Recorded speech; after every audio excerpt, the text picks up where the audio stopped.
Stable political system और parliamentary system unstable political system है। Means स्थायी शासन प्रणाली एंड अस्थायी शासन प्रणाली। अस्थायी शासन प्रणाली का मतलब कि संसदीय शासन प्रणाली में राजनीतिक व्यवस्था या पॉलिटिकल सिस्टम तभी स्टेबल हो सकती है जब सत्ता पक्ष को लोअर हाउस में मेजोरिटी रहे। लेकिन अध्यक्षीय शासन प्रणाली में या प्रेसिडेंशियल सिस्टम में कोई भी शासन प्रणाली जैसे कि अमेरिका में कि वह अपना 4 ईयर का टेन्योर पूरा करेगा और उस 4 ईयर के टेन्योर में वह अपने कार्यकाल को अगर देखा जाए या कार्यकाल की स्थिति को देखा जाए तो उस 4 साल के कार्यकाल में सिर्फ एक इम्पीचमेंट प्रोसेस है जिसके द्वारा अमेरिकी राष्ट्रपति को हटाया जा सकता है, वरना अमेरिकी राष्ट्रपति अपने पद पर बना रहेगा।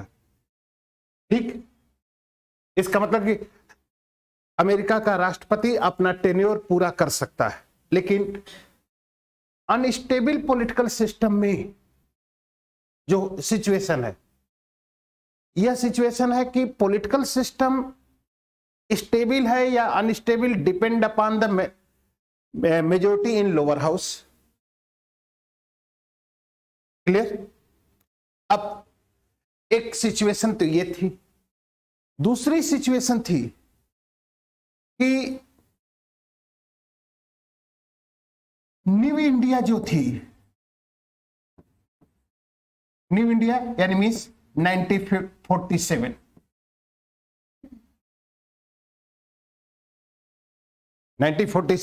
India is the new state.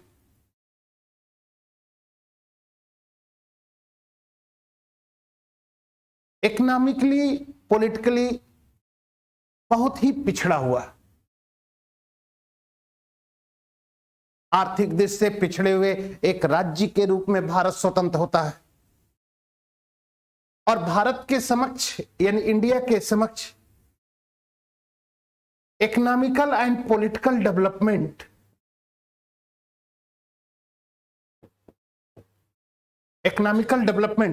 That is the major issues था। और इसी इकोनॉमिकल डेवलपमेंट को लेकर भारत सरकार ने प्लानिंग सिस्टम को एडॉप्ट किया है। ठीक, अब यह इकोनॉमिकल डेवलपमेंट अगर मेजर इश्यूज है या ऑब्जेक्ट है तो यह इकोनॉमिकल डेवलपमेंट तभी पूरा किया जा सकता है जब पॉलिटिकल सिस्टम स्टेबल होगा। यानी मींस कि कुछ लोग अब स्टेबल पॉलिटिकल सिस्टम की डिमांड कर रहे हैं और कह रहे हैं कि अगर स्वतंत्र भारत में अगर हम अमेरिका के समान अध्यक्षीय शासन प्रणाली को स्थापित कर देते हैं तो राजनीतिक व्यवस्था स्थिर हो जाएगी और हम अपने इकोनॉमिकल डेवलपमेंट के ग्रोथ को अचीव कर सकते हैं। लेकिन दूसरी तरफ कॉन्स्टिट्यूएंट असेंबली के मैक्सिमम मेंबर वह पार्लियामेंट्री सिस्टम को एडॉप्ट करने की बात कर रहे हैं, पार्लियामेंट्री सिस्टम को एडॉप्ट करना चाहते हैं और पार्लियामेंट्री सिस्टम को एडॉप्ट करने के कारण वह पार्लियामेंट्री सिस्टम को स्थापित करना चाहते हैं। अब ये कंट्रोवर्सी आ गई स्वतंत्र भारत में, और जब स्वतंत्र भारत में यह कंट्रोवर्सी आ जाती है कि हम किस प्रकार की राजनीतिक व्यवस्था की स्थापना करें तो ये डिबेट शुरू हो जाता है। जनरली बाद में इस डिबेट में पार्लियामेंट्री सिस्टम के सपोर्टर बहुत कुछ प्रेसिडेंशियल सिस्टम के अगेंस्ट में जो तर्क देते हैं उस तर्क के आधार पर constituent assembly majority based parliamentary system को एडॉप्ट कर लेता है। अब उनका तर्क क्या था?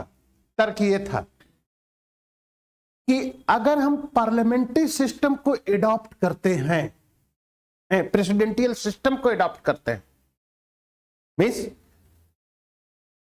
कि प्रेसिडेंशियल सिस्टम को एडॉप्ट करते हैं, क्लियर, तो प्रेसिडेंट वह एग्जीक्यूटिव पावर हो गया, क्लियर। और यह प्रेसिडेंट अगर रिस्पॉन्सिबल नहीं, उत्तरदायी नहीं है किसी के प्रति, क्योंकि अमेरिका का राष्ट्रपति किसी भी हाउस के प्रति रिस्पॉन्सिबल नहीं है,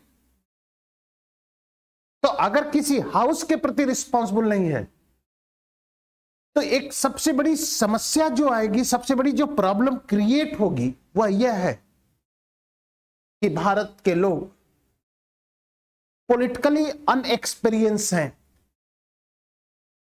यानी 712 से लेकर 1947 तक भारत की जनता राजनीतिक व्यवस्था में पार्टिसिपेट नहीं कर रही है, लगभग 1200 वर्षों तक। और अगर पॉलिटिकली या अनएक्सपीरियंस पर्सन को हम अनलिमिटेड पावर दे दे तो हो सकता है कि हम पहले ब्रिटिश सरकार द्वारा एक्सप्लॉइट हो रहे थे, अब अपने ही लोगों द्वारा एक्सप्लॉइट हो, क्योंकि ब्रिटिश सरकार का जो एक्सप्लॉइटेशन था वह एक्सप्लॉइटेशन का रीजन ही है, सबसे बड़ा रीजन यह था कि ब्रिटिश सरकार भारत की जनता के प्रति रिस्पॉन्सिबल नहीं है, भारत की जनता के प्रति रिस्पॉन्सिबिलिटी नहीं है उसकी। तो अगर भारत की जनता के प्रति रिस्पॉन्सिबिलिटी नहीं है, वो ब्रिटिश संसद के प्रति रिस्पॉन्सिबल है, तो भारत की जनता पर वह डिक्टेटरशिप का एस्टेब्लिशमेंट करे या एक्सप्लॉइटेशन करे, उससे उसका क्या रहे, उसके हेल्थ पर क्या प्रॉब्लम जा रही है, कोई नहीं।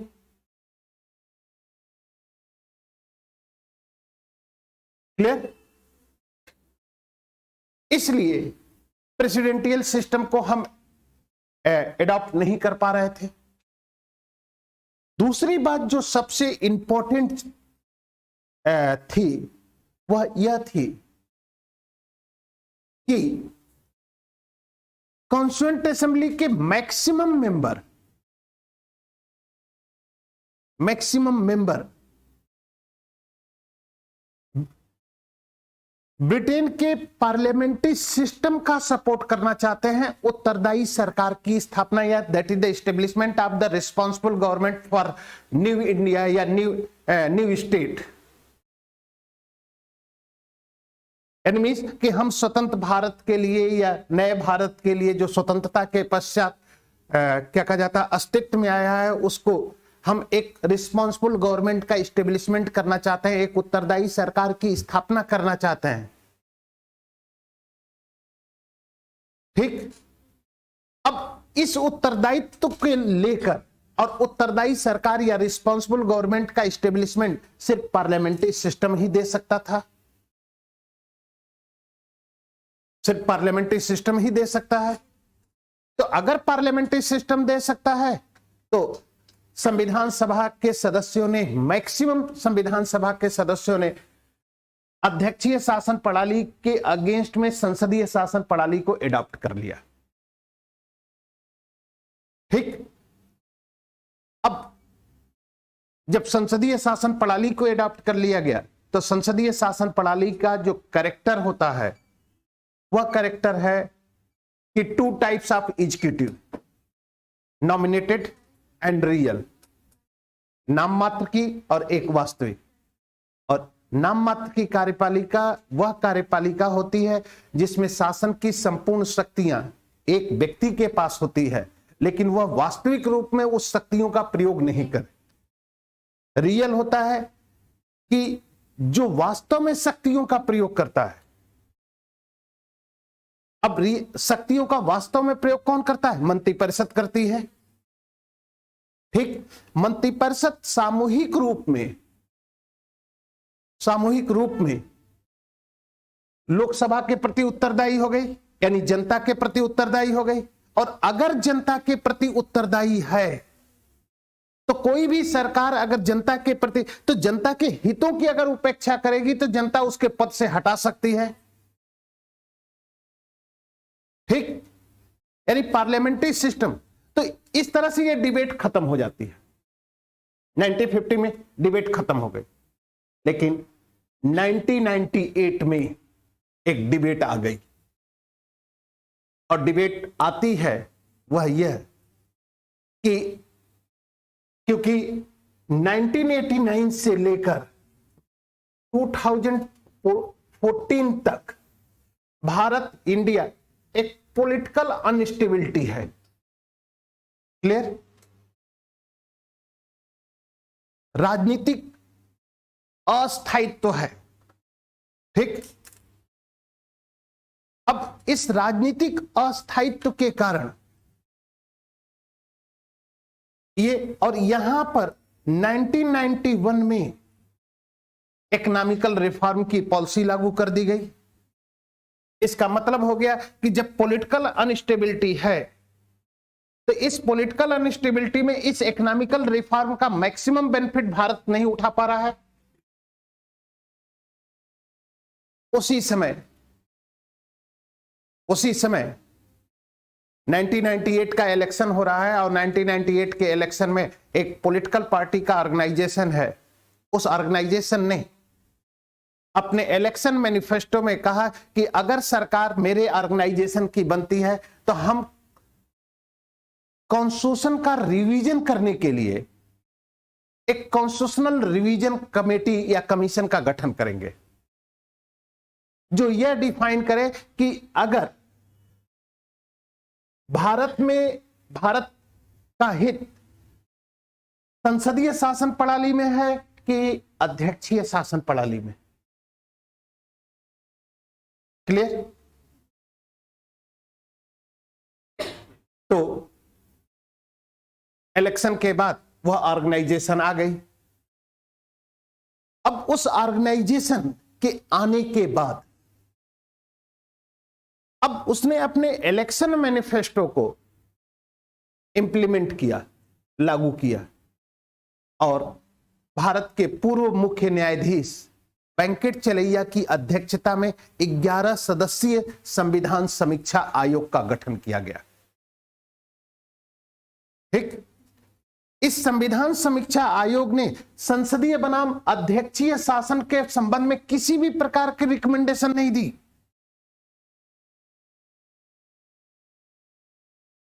किसी भी प्रकार का। लेकिन तभी प्रेसिडेंट के.आर. नारायणन थे और के.आर. नारायणन ने एक वक्तव्य दिया, और इस तरह का वक्तव्य पहले अंबेडकर भी दे चुके हैं और डॉक्टर राजेंद्र प्रसाद भी दे चुके हैं। उन्होंने कहा कि कोई भी संविधान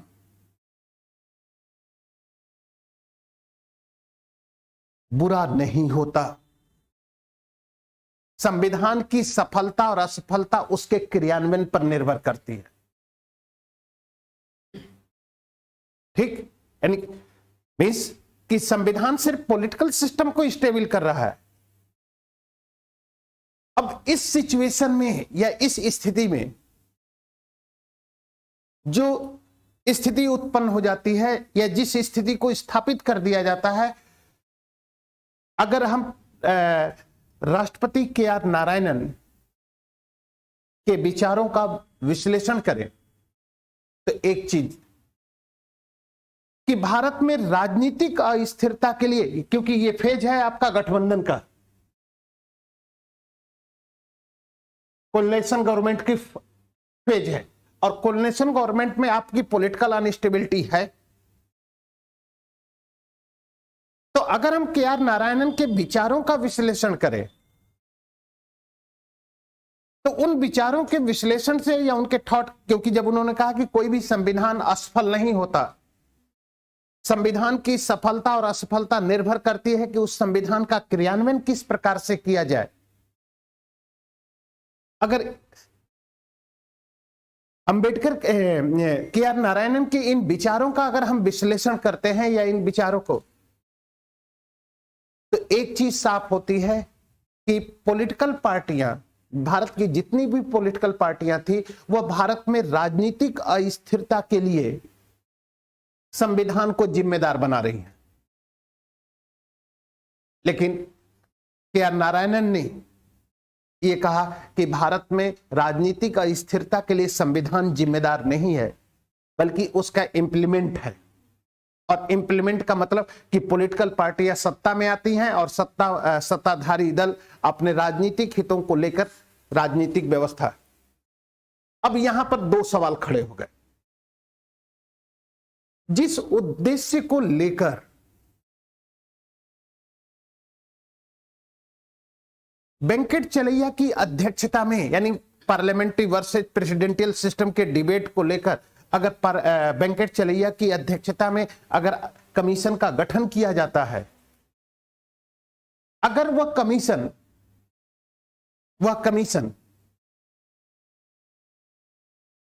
यह रिकमेंडेशन दे दे, वेंकट चलैया या संविधान समीक्षा आयोग यह रिकमेंडेशन दे दे कि भारत में राजनीतिक अस्थिरता के लिए संसदीय शासन प्रणाली के स्थान पर अध्यक्षीय शासन प्रणाली की जरूरत है या उसकी स्थापना आवश्यक है, तो क्या संसद के पास यह पावर है कि वह संसदीय शासन प्रणाली के स्थान पर अध्यक्षीय शासन प्रणाली की स्थापना कर सके?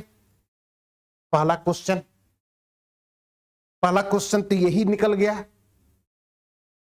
कि क्या पार्लियामेंट संसदीय, समझ में आ रहा है मैटर, समझ में आ रहा है ना, कि यदि अगर कॉन्स्टिट्यूशनल रिवीजन कमेटी यह रिकमेंडेशन कर दे कि पॉलिटिकल स्टेबिलिटी के लिए प्रेसिडेंशियल सिस्टम है, आवश्यक है, तो क्या यह संसद पार्लियामेंट्री सिस्टम के स्थान पर संसदीय प्रेसिडेंशियल सिस्टम को स्टेबल कर सकती है? मुरलीधर, कर सकती है? बस सवाल, क्योंकि अगर संसदीय शासन प्रणाली के स्थान पर अध्यक्षीय शासन प्रणाली को लाना हो तो संविधान में संशोधन करना होगा, और संविधान में संशोधन करने के लिए आर्टिकल 368 का यूज करना पड़ेगा, और आर्टिकल 368 बेसिक स्ट्रक्चर से रिस्ट्रिक्टेड है, और पार्लियामेंट्री सिस्टम को सुप्रीम कोर्ट डिफाइन कर चुकी है कि parliamentary system is the basic structure of the Indian constitution. इसका मतलब कि अमेंडमेंट नहीं हो सकता। इसका तात्पर्य क्या निकलता है कि राजनीतिक व्यवस्थाएं या राजनीतिक दल राजनीतिक व्यवस्थाओं की असफलता का दायित्व तो अपने सर पर नहीं लेना चाहती। सफलता का दायित्व तो अपने सर पर लेना चाहती हैं, लेकिन असफलता का दायित्व तो अपने सर पर नहीं लेकर बल्कि कॉन्स्टिट्यूशन पर डाल दे रहे। ठीक, उसके बाद यह सिस्टम खत्म हो जाता है। अब दूसरा सवाल खड़ा हो गया कि प्रेसिडेंट के पोस्ट की स्टेब्लिशमेंट क्यों? इसलिए क्योंकि संविधान सभा स्वतंत्र भारत के लिए एक उत्तरदायी सरकार की स्थापना करना चाहती है। ठीक, उत्तरदायी सरकार, और उत्तरदायी सरकार केवल संसदीय शासन प्रणाली ही दे सकती है। और संसदीय शासन प्रणाली में दो प्रकार की कार्यपालिका होती है, एक नाम मात्र की और एक वास्तविक। नाम मात्र की कार्यपालिका राष्ट्रपति में निहित है, इसलिए राष्ट्रपति नाम मात्र का हो गया, प्रेसिडेंट। अगर संसदीय शासन प्रणाली की जगह पर अध्यक्षीय शासन प्रणाली तो राष्ट्रपति तो आते लेकिन मंत्रिपरिषद नहीं आती। क्लियर? ये रीजन। और उत्तरदायी सरकार की स्थापना करके भारत के जनता के हितों की एक पूर्ति की जा रही है। तो एक डिबेट ये था। अब ये डिबेट मेंस में बहुत अच्छे तरीके से डिस्कस किया जाएगा, उस पर बेसिकली सबसे इंपॉर्टेंट। अब जब पार्लियामेंट्री सिस्टम को एडॉप्ट किया गया, पार्लियामेंट्री सिस्टम को एडॉप्ट किया जाता है, प्लस एक पॉइंट मान लीजिए, है ना, हम आपको किसी राज्य में भेज रहे हैं, किसी दूसरे राज्य में, आपको कोई सोर्स नहीं दिया जाएगा कि वहां पर किस प्रकार का पॉलिटिकल सिस्टम है, लेकिन पॉलिटिकल सिस्टम वर्किंग में है। आप कैसे डिफाइन करें कि उस देश की राजनीतिक व्यवस्था किस प्रकार की है? आपको किसी देश में भेजा जा रहा है, और अगर आपको किसी देश में अगर भेजा जा रहा है तो उस देश में राजनीतिक व्यवस्था, पॉलिटिकल सिस्टम चल रहा है, सोर्स नहीं दिए जाएंगे। अब आपको डिफाइन करना है कि उस